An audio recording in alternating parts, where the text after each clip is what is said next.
So the general belief about the Bible is that it teaches that there's going to be a rapture. Most people are familiar with rapture, saying that God's going to snatch up everyone who believes in the New Testament God and then punish everyone else in the world. Okay, but this generally falls in line with the truth of God regathering Israel, and this is what the New Testament is reaching for. But actually, what the scriptures teach is that God is going to regather Israel and bring them back into the land. Once you go into the prophets, they go into a little bit more detail, and they expose the fact that actually God is going to bring them back into the land with another Exodus, a second Exodus. So just like in the first Exodus, they were in bondage by Egypt. They all came out. The Red Sea was parted. They walked across on dry land. So in the second gathering, when God brings Israel back again, it's going to be with another Exodus. Okay, once again, in the law, in Deuteronomy, it's also prophetic. So Moses is telling the Israelites that they're going to disobey the law, and eventually they're going to suffer all the curses. They're going to be scattered around the world. And then once they wake up and realize what's been going on, they look into the law. They realize that they're under a curse. They return to the law. Then God is going to cause them to be gathered up. He's going to gather them and bring them back into the land. So when the prophets repeat this, some of the prophets give detail that there's going to be a second Exodus. This is probably the most vivid description here in Isaiah of the returning of Israel. And Isaiah actually goes into a little bit of other detail in other places. But right now, I just want to focus on the fact that there is anticipated or prophesied of a second Exodus. When I mean second Exodus, I mean parting of the water, Israel coming out from under the rule of these other nations and back into their land like they did originally. So Isaiah 11,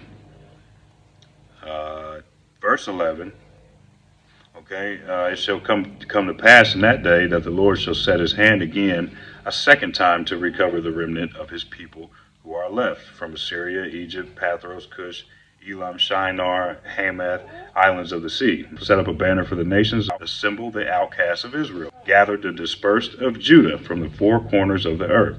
Okay, this is the regathering, all right?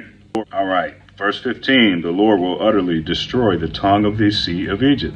With his mighty wind he will shake his fist over the river and strike it in the seven streams and make men cross over dry shod. Okay, there will be a highway for the remnant of his people who will be left from Assyria, as it was for Israel in the day that he came up from the land of Egypt. That's about as vivid as it gets, man. And there's more detail to that, seven streams. That's a topic for another day. But what it's saying is that he's going to strike the river in its seven streams, okay? He's going to make men cross over dry shod. There'll be a highway for his people, just like it was in the day that he came up from the land of Egypt. And so you're not hearing about this. Why? Because it's been replaced with this other theology about Christians being gathered and brought up into another sin. And you have all these other denominations or whatever that teach the rapture in a different ways or what have you. But the whole idea is that everything that they're telling you is off because it's not pointing to the fact that Israel is to be regathered and there's going to be a second Exodus. Ezekiel has a nice little vivid explanation also. All right, now I'm just going to go to the meat. Of course, you need to read the whole book, but I'm going to these points to show you a very huge topic that's swept under the rug. Okay, because everyone's waiting to see what's going to happen in the end. Okay, Ezekiel chapter 20. Let's just go over to right here. Some priests came to inquire to the Lord. Basically, in a nutshell, he just told them, you're sinful, and you turn around and you're gonna turn around and worship your other gods. Don't inquire to me. Keep doing what you're doing. Here comes a curse. In so many words. Okay, pronounce them unclean. Here's the scripture that points out the second Exodus. Listen to it. I will bring you out from the peoples. Okay, gather you out of the countries where you are scattered with a mighty hand, with an outstretched arm, and with fury poured out.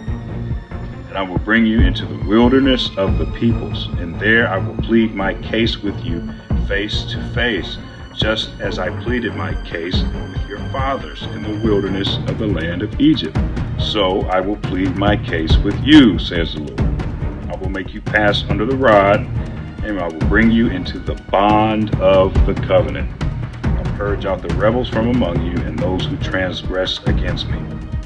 I will bring them out of the country where they dwell, but they shall not enter the land of Israel. Then you will know that I am the Lord. If you know the Exodus story, you know that in the book of Numbers how they were being brought, or Exodus, Numbers, throughout the law, it talks about them being brought out of Egypt. And when they came out of Egypt, they were in the wilderness. And in the wilderness, the rebels or the elders were purged out. So in here it's saying that the same thing is going to happen when he regathers Israel. It says again, I will bring you into the wilderness of the people, and there I plead my case with you face to face, as I pleaded my case with your fathers face to face in the wilderness. So what that's saying is that the Exodus is going to happen again. Now the Exodus not only is talking about the water splitting, okay, and walking across on dry land.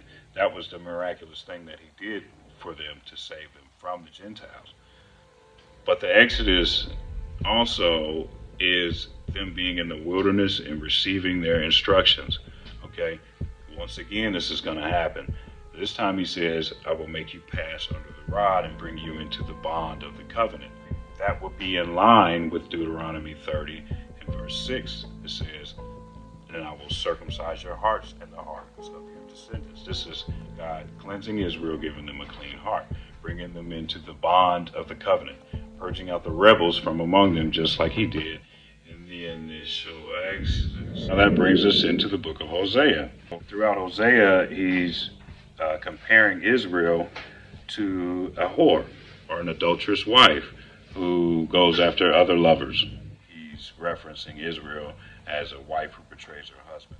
Other prophets do the same thing. So it says, I will punish her for the days of the Baals, to which she burned incense. She decked herself with earrings and jewelry, and went after her lovers, but me she forgot. Therefore, behold, I will allure her, will bring her into the wilderness, and speak comfort to her. I will give her her vineyards from there, in the valley of Achor, as a door of hope. Valley of Achor, where it was last time somebody got stoned there coming into the land, all right, for not keeping the Sabbath, right? She shall sing there. Listen, she shall sing there as in the days of her youth, as in the day when she came up from the land of Egypt. And it shall be in that day, says the Lord, that you will call me my husband, and no longer call me my master, for I will take from her mouth the names of the Baals, and they shall be remembered by their name no more. In that day I will make a covenant for them with the beasts of the field, with the birds of the air, with the creeping things. Bow and sword of battle I will shatter from the earth, and make them lie down safely. I will betroth you to me forever.